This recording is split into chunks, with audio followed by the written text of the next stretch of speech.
everyone. Hello and welcome to Founder Voices, the podcast spotlighting bold founders, quiet visionaries, and purpose-driven change makers from around the world.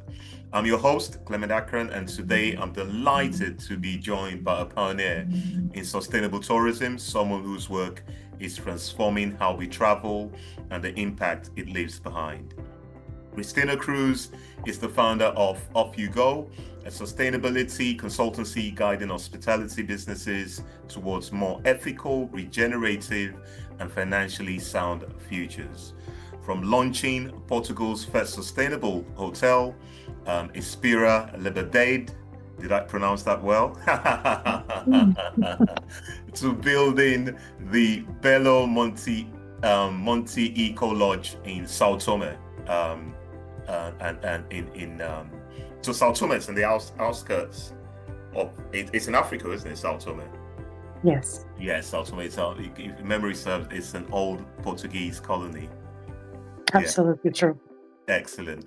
Cristina has been at the forefront of redefining travel as a force for good. Cristina, thank you for joining us today. Thank you. It's a pleasure. Excellent. Thank you, because you are a very busy woman, and I'm so happy that we've got you. This episode is not the usual 1 hour one, because Cristina's got another meeting at 4. Well, we will try to get as much from her as we can. Perhaps we'll invite you over again, Cristina. Okay, it will be a pleasure, of course. And sorry, and thank you for that. No worries. Please, let's start from the beginning. Can you take us back to what first drew you to sustainable tourism, please? Yes, of course. So it was like a lot of circumstances, but as you said, and well, I opened or was part of the team that opened the first sustainable hotel ever in Portugal back in 2010. And now I'm going to pronounce it in Portuguese, Inspira Liberdade. Back then had another name, but so it was a huge challenge, because back then no one spoke about sustainability whatsoever. So getting everything in place, it was difficult, to say the least, very expensive. So everyone in the industry thought, what is going on with you? You don't like margins? What kind of business are you really looking to have? Anyway, so it was an experience that inspired me in a way, but it was not the project that really made me who I am today. The project that made me who I am today was the Belo Monte in São Tomé, Príncipe.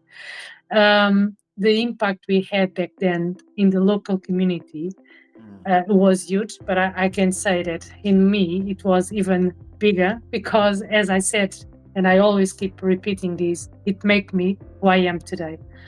So we relocate a full village, build a new village for them, like 300 meters away from the initial place, because they were living in the ruins of an old plantation. So in terrible conditions, you can't really imagine how bad it was. And we provide them the houses that they wanted. Each family started to have a house, which never happened before. We built up a school for the kids, pay the teacher, and a meal per day for the kids, including weekends. We also create a community supermarket, and in the end we employed everyone. So some of them in the hotel, others in the farm growing products for the hotel. And for me, this is what I like to call a 360 sustainable project, because everyone speaks about sustainability as environment, but it's so much more than that. And here we could see how good it was. So this is what inspired me to be who I am today. Excellent. So what inspired the project originally? Well, the project was from a Dutch investor. So he worked many years in Shell, the oil company, and have all his health came from it, and he sort of wanted to give back to the planet for everything that he in a way, direct or indirect way, he damaged the planet. So he once, I don't remember why, he traveled to this tiny country and fell in love with people, and especially this island where the resort is, that is the Príncipe Island, is a UNESCO protected area, and is you can find still species, especially on flora, that is from Pangaea times. So you can imagine everything that is so pristine and need to be maintained. So that was his aim, is really to go there and help maintain something so special, but at the same time provide what the local communities needed to be able to have a good life. Otherwise, all these big companies, international companies, will in some point in time discovering the country because it's a true paradise on earth, and spoil it. So it was a way of protecting the country, and I was fortunately to help him. He needed someone that speaks English and Portuguese, because they don't speak, most of them or almost everyone there don't speak English whatsoever. So yeah, that's how I arrived there, because of my background in finance, in hospitality, everything. And well, he thought I was the perfect fit, and I'm till today thinking how lucky I was to be able to, to be a part of this project. Being at the right place at the right time. Absolutely, that. It's amazing how life brings us together with destiny, as yes. Interesting. So tell me more about your background, Cristina. I mean, what's your background like before you came in contact with this investor that wanted to do this project? What were you doing? So I was a finance and HR director for several hotels, so open ones, and others just I built up my career on the finance function. So it was my background until a certain point in time. I was, as I said, finance director of an hotel in the Algarve in Portugal, and the general manager had a huge health problem. So I had to step up, because she spent almost 2 years without being able to work. And this hotel belonged to an international group, a huge group across the world. And our managers asked me to, because I was like the second in line, and so I did it. So from that moment, I started also having an understanding of the operations, customer service, all that you need to know about hospitality. And yes, and then from there, I went to that hotel, to the hotel in Lisbon that I opened. And again, I also had a health problem, so I had to rebuild my back. I had 16 screws on my back, because one day I was walking in Lisbon Feld and all my discs collapsed.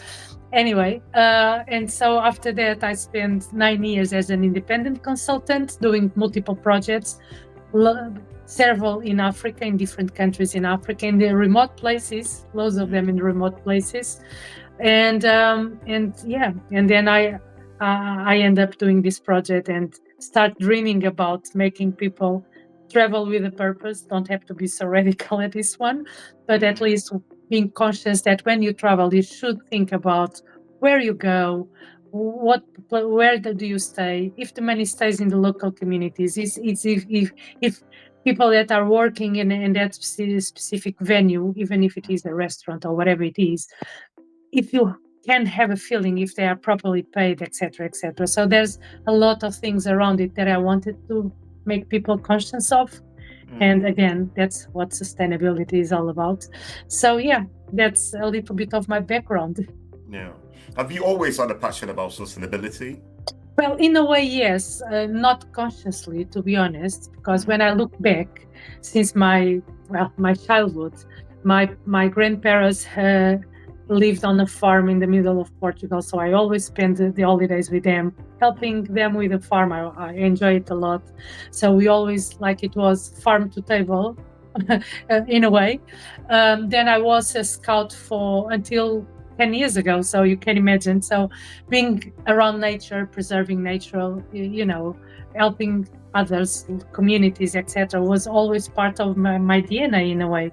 So I never saw it as it, But then when I start working in the area and I understand why my values align so well with what sustainability and all these things that I want to do, because in a way it was how I grew up without even realize it.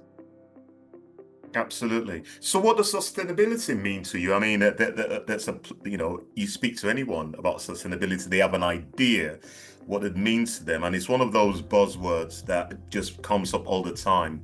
But Yes. from your angle and perspective, what does sustainability really mean?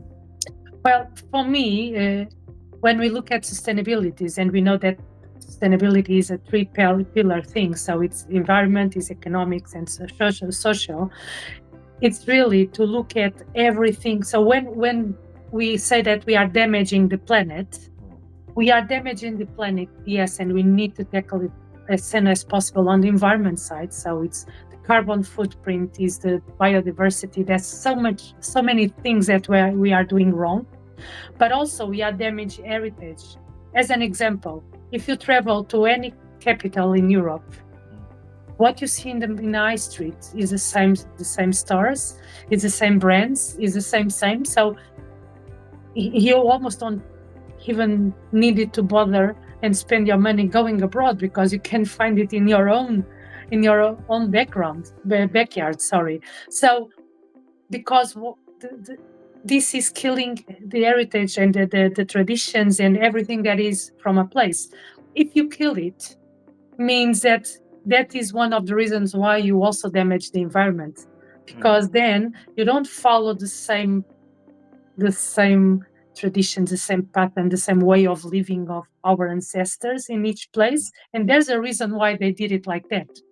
Back then, they didn't have technology, so they have to work with nature to have what they had.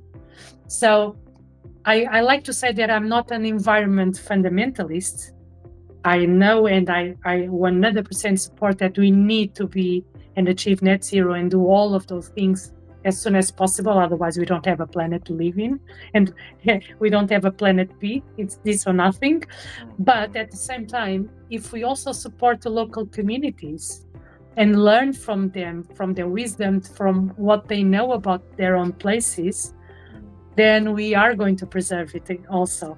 And for that, they need to be supported. So they need to have businesses that invest in local geographies, but make the money stays in local geographies and pay people not the minimum salaries, but the living salaries, so that they also can thrive and create their own businesses, and preserve even more. So all of this for me is sustainability. That's really interesting, because one will argue that what we see on the high street is actually the impact of globalization. And, Yes. and with technology, the world is now a village. But I never saw it from that angle. So you were saying that the place of the indigenes is really important in sustainability. Yes, absolutely. Locally, it's important. Yes, it's fundamental. It's not only important, it's fundamental. Otherwise, you lose everything. I mean, nothing against, I'm not, as I said, a fundamentalist, but if you have a fast food, that's what you are going to eat all over the place, wherever you travel to. The pressure is to have the ingredients used on the fast food, because you find the same thing all over the world. That opposite to local restaurants, that what they have is the local products, the ones that are grown in the right season, without rushing, because this is also the way, and because as I said, I'm a little bit connected to that farm to table because of my past and the way I grew up. There's a reason why you have some products in one day and in several months, and others in others, not only because of the climate, but also the way of preserving the soils.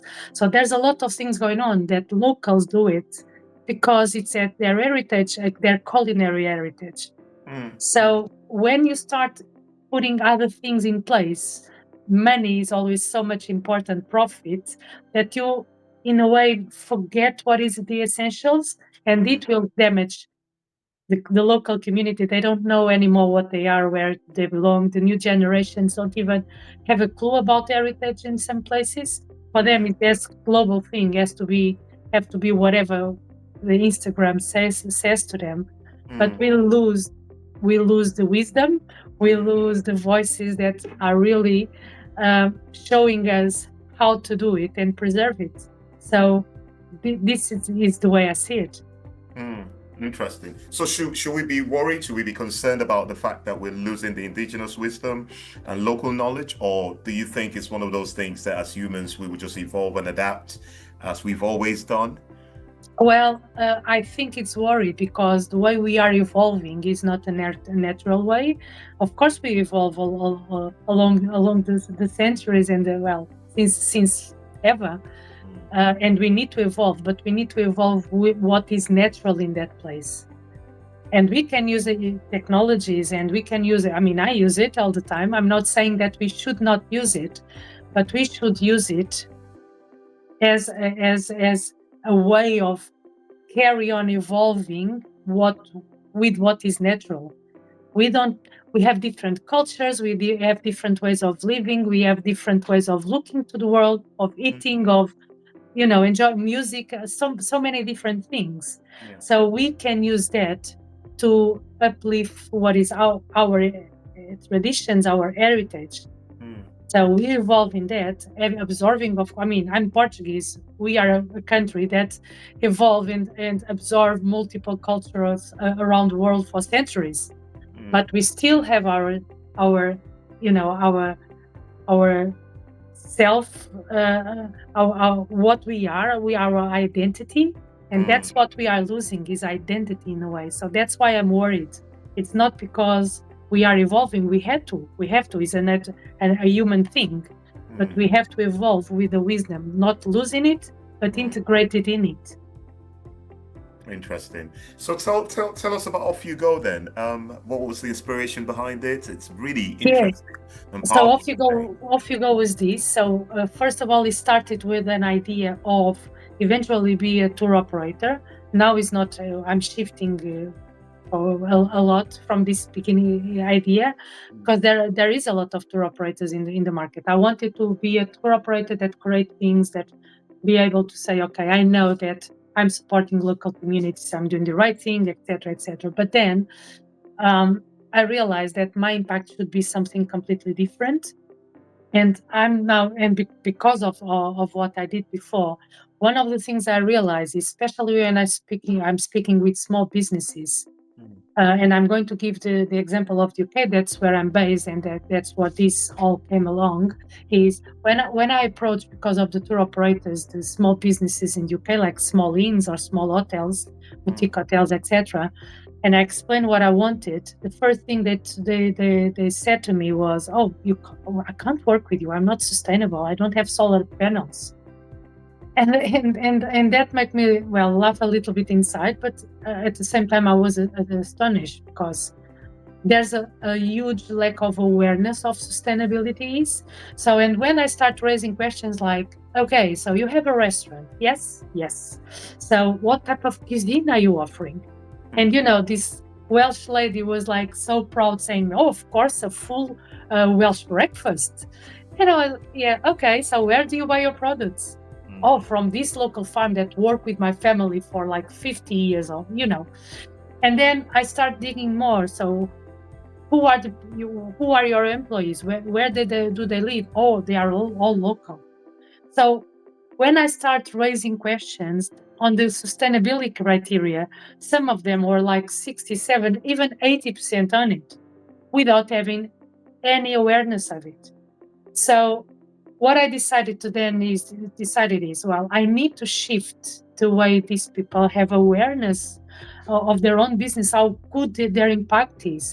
And everywhere around social media, news, etc., we only speak about the negatives. And that's why sustainability is this now terrifying word that no one wants to use anymore. But what about positives? We have so many people doing such great things.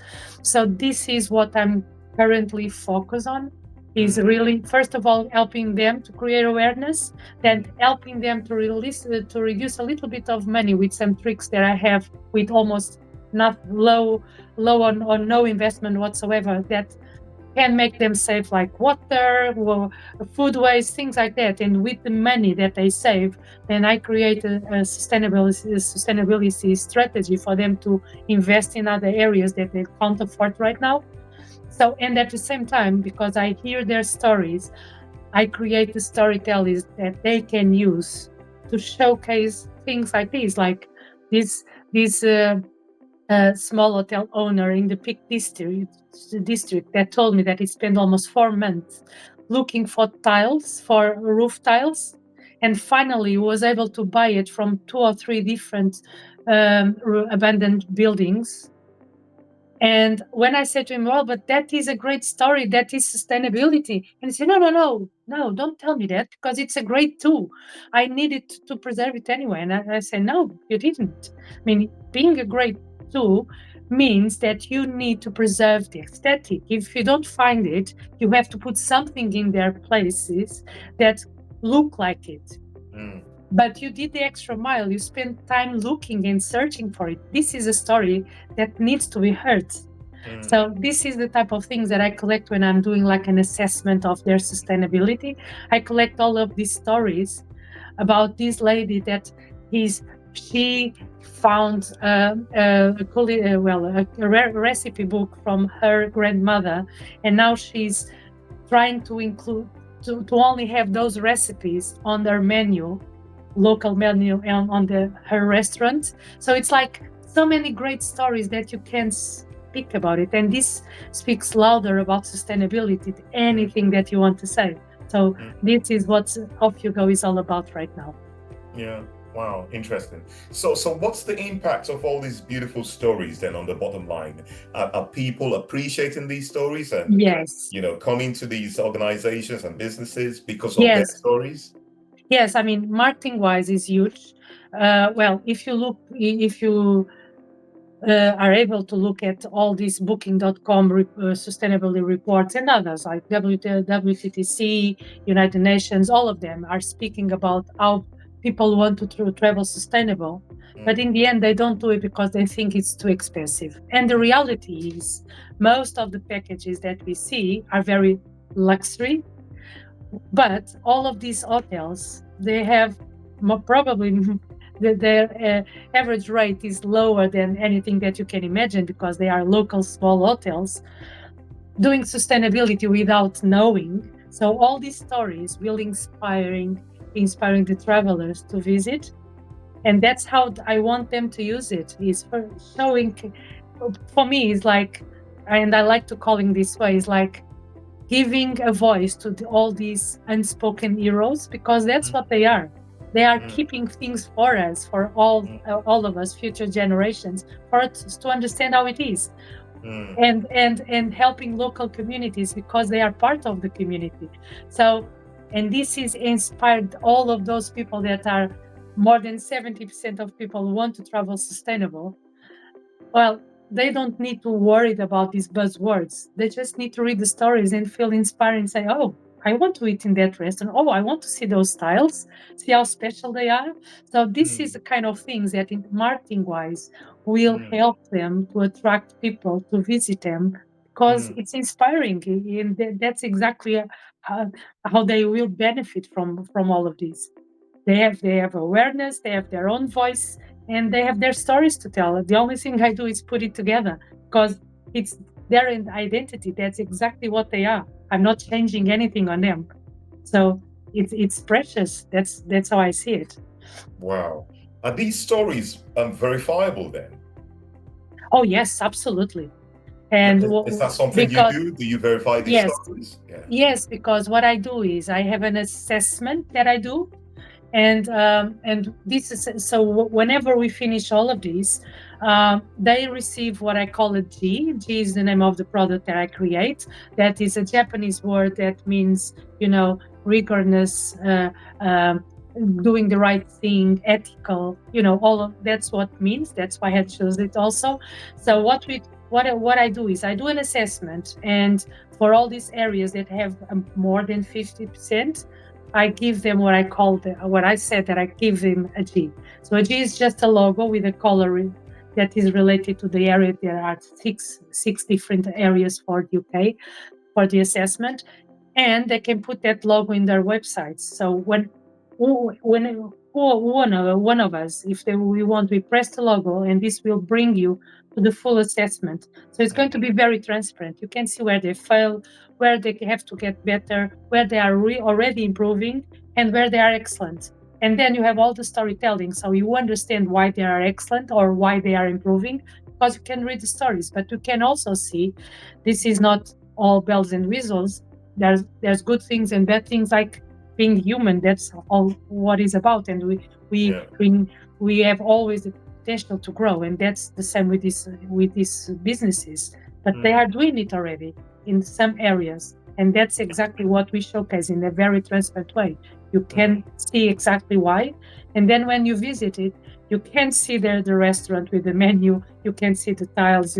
You can see the local activities that is done by a local, and go imagine foraging with you, and then go to a place where you cook your meals with them, with what the things you forage. Only, of course, you can only forage whatever is season. So it's like those stories will match with your experience after that, and which will probably inspire reviews and comments, and inspiring others saying, yeah, this is true, this is exactly what happened there.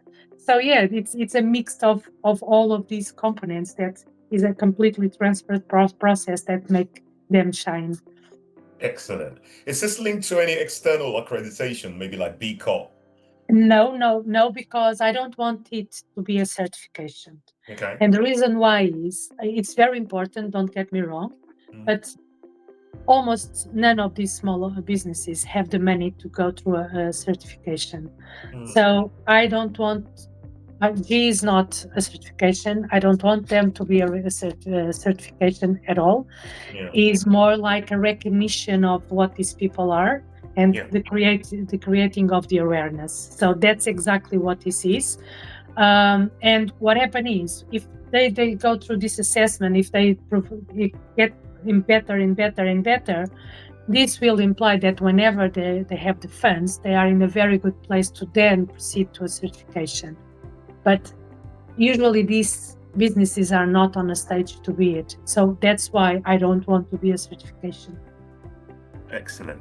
So your intervention there, is it one-off, or do you take them on a journey where you come in at intervals to I take them on a journey. So I do the first initial assessment with them, and then after that, because I build for them this sustainability strategy, I always follow through. And also, I'm not giving a G and then, okay, you have a G forever. So every year, even after all the sustainability strategy being put in place eventually, every year they need to demonstrate that they carry on doing the things that they are doing.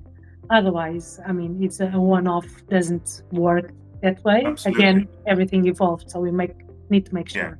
So what's the model like? Is it a membership model? I mean, how does it work? So the model is, we charge a very small fee for the assessment, and then to keep the G, no matter how many areas or you have, or how many Gs you got, you pay a subscription of £14.99 per month subscription. So, and you only pay the fee for the first assessment. After that, I review it, but there's no fees after that. So in total, it's going to be £180 a year for the subscription, and for my availability and the team to be open to questions, to whatever they need, to maintain what they need, and then to follow-ups and all of the things. So, and the idea is really being very cheap, because I want to support the businesses. The mission is all about sustainability and bring out the best of it.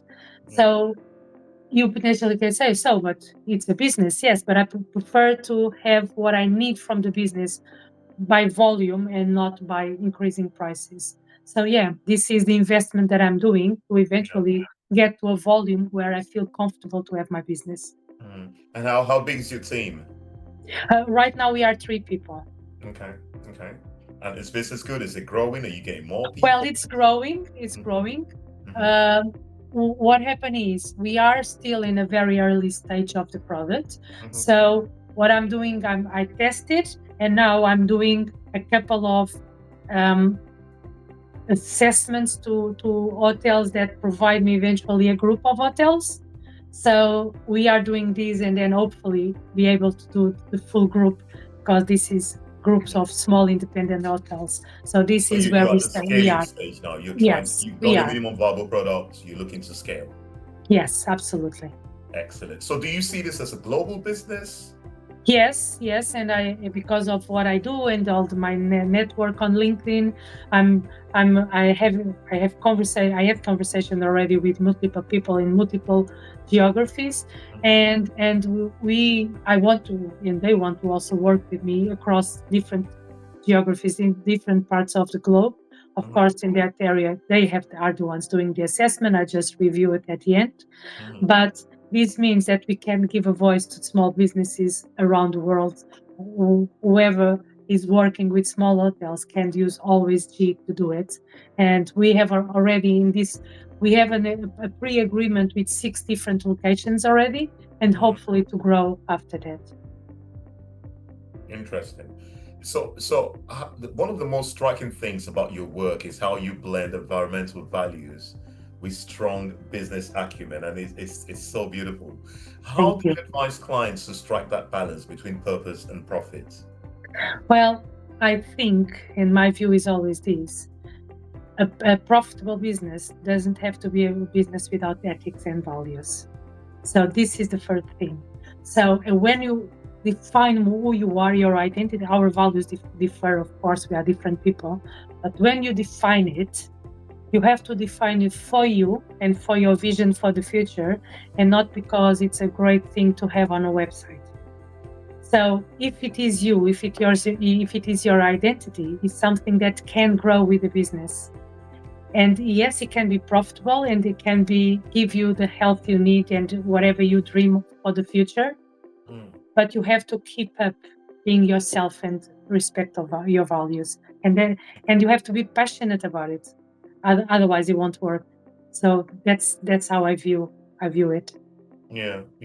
So what's your view on where the hospitality industry is or needs to evolve to? Oh, it needs to evolve a lot, because right now it's profits no matter what. Don't get me wrong, there's a lot of things changing. There's a lot of voices in the industry. When I say a lot, it's like proper voices. Yeah. And I can see things shifting. The only thing that needs to be shifting is in a way that we can see that hospitality and regions align to have a sustainability plan. Because what happened is the countries, the regions, they just want to have visitors no matter what. They want to be on Instagram of everyone. And the problem is you need to align that with those values. So if the region bring you millions of visitors, and I mean, there is cities, especially with the cruise industry, but not only that, but let's give the cruise industry as an example. There are cities that in one day receives more than 3 times their population of an entire year. Wow. And then it's proved that these people spend almost nothing because they buy all the excursions in the cruise, which means that they even can use local companies, but usually it's not that because they use the same company all over the world. So you see guides that are not locals showing things that is what you want them to see and spend money on, not what is good for the place. So that's why I'm saying, and after a while, what you see again is something that unfortunately you see all over the world is now you only have souvenir shops or this type of restaurants that offer, the same blend type of cuisine all over the world, etc. Because it's the pressure to answer back to what these big companies and regions are telling you that what is hospitality needs. So we really need this big merge between the hospitality in the regions to align, to have their profit, grow, have everything that is needed, the PIB for the countries, all of those, but with sustainability integrated. And we have places that are already shown us that it's possible. Like imagine Costa Rica is a great country to look at. Portugal has a place that calls islands called Azores. That is another a great place that you can look at, where sustainability is on the top of the list, and everyone work together towards this. Doesn't mean that they don't have visitors, much more visitors and local population, but done in a way that is sustainable for everyone. And that's what is needed currently in the industry. Yeah, it's interesting. What I hear from you, and I've never seen it that way, is the importance also of wealth distribution. Yes. So you keep emphasizing local labor, local businesses, and I love that. I really do. So how do you you've mentioned Costa Rica, you've mentioned parts of Portugal. Are you hopeful then? Do you see change emerging, and if yes, and what's the speed of? Well, yes and no. Yes and no. So yes, I see a couple of changes, and with places like there are all over the news, like imagine as an example Spain, and people saying Barcelona now everyone is speaking about how the local population is saying we don't want tourists anymore. So it's the opposite. It's not what I defend either, because most of not most, but a lot of economies depend on tourism, so they need the travelers. I love traveling, don't get me wrong, but this will open the eyes that something needs to be done. So there's a lot of people discussing, and they are right, doing businesses around what deep travel is. I encourage you to look at One Planet. There is almost it's not a magazine, but it's almost like it, that have a lot of articles about deep tourism, which is you go and stay in the region for a long time without having these crazy itineraries where you can go and enjoy and explore and discover, which will then be aligned with the local people, because they will enjoy having people like that traveling, or other people that are building platforms, amazing booking platforms where you travel off season. Again, it's so special. Or people like me also that are promoting close to home. Like I'm always on Fridays, as an example on LinkedIn, I always post about a storytelling of a place in the UK that have great stories, but it's not on the normal tourism radar. So it's, and giving UK as an example, is so many places that we can explore. The nature, the story, is so rich. So there's a lot of people already doing things like this, and I think that's how we are going to evolve. Youngest generations, younger millennials, Gen Z, they are much more aware of all of this. But even older generations like mine, if you provide everything, if they don't need to have an effort, they will choose you because they feel I'm doing the right thing. And that's why most of sustainability is still luxury, because part of it is giving money to the local communities. And these people that have money to travel this way feel good about giving back. So this is a good case study to then bring all these to all budgets. So you can do it regardless of your budget. So, and this is how this is how we see the future, with all of these amazing businesses starting and evolving and inspiring others to follow. So it's great. Others are doing also great projects around food. So travel through food, which means that whenever you go to a place, you need to discover local fruit to enjoy the way you are traveling. So it's remarkable, to be honest.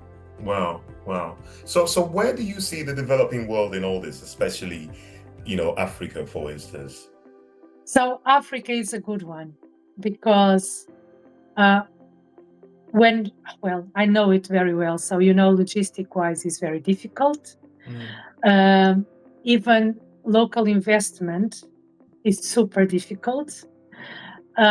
So what I see right now is I see people from Europe, from America, going there and being investors, mm, but with this purpose of, okay, we know already we don't have logistics, we don't have roads, we don't have transports, we don't have any of those. So let's embrace it. Let's embrace it and develop whatever we can in the best way possible. And again, we have to have these local people working for us. What is not happening currently, but I have a hope that change in the future is we have all these expat people that go there to be managers, and most of these countries have legislation saying that they can only stay for like 4 or 5 years, and they have to train locals to then become managers. This is not happening. There's always a way of, going mm, through this and stay for 10 years, 20 years sometimes. And the locals never get the chance of getting to those top players. yeah. And that's another thing that needs to change. But I can see already also Mm, something changing. So I see a lot of potential to Africa because, again, it's the essence, and you can't change it because that's what it is. And mm, you don't have the technologies, you don't have the logistics, so you really need to adjust to what the reality is. And mm, this is at the same time super romantic, but super good because that's where it should be all over the world, mm. regardless of the resources you have. So yeah. Absolutely, yeah. The argument people make about investment in Africa is issues like instability, Yes. unrests. Um, so how do investors? Do you see the first question perhaps is, do you see an appetite for this level of risk taking from investors, especially those in the West? And Well, and and if yeah. yes, how can the risk be mitigated to encourage them to do more? So yes, in some areas, Hmm. because until probably a while back, people think that when you heard the word Africa, everything is terrible, is not secure anywhere, and this is not true. Unfortunately, there is several countries where it's very dangerous, Yeah.